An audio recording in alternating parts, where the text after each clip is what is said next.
तो फिर यूं लोग कहते हैं बहुत संजीदगी ओढ़े।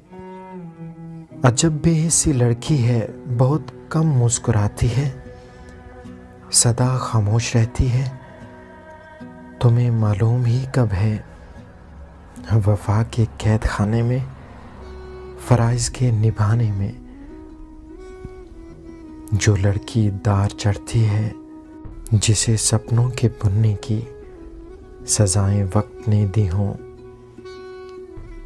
जो रस्मों और रिवाजों के अलाव में सुलगती हो, लबों की नोक पर जिसके गिले बेजान होते हों, जिस्म की कैद में जब रूह अक्सर फड़फड़ाती हो, तो एक कमज़ोर सी लड़की यूं ही बेमौत मरती है।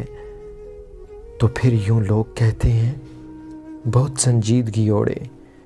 अजब बेहिस्सी लड़की है, बहुत कम मुस्कुराती है, सदा खामोश रहती है। तुम्हें मालूम ही कब है वफा के कैद खाने में, फराइज के निभाने में।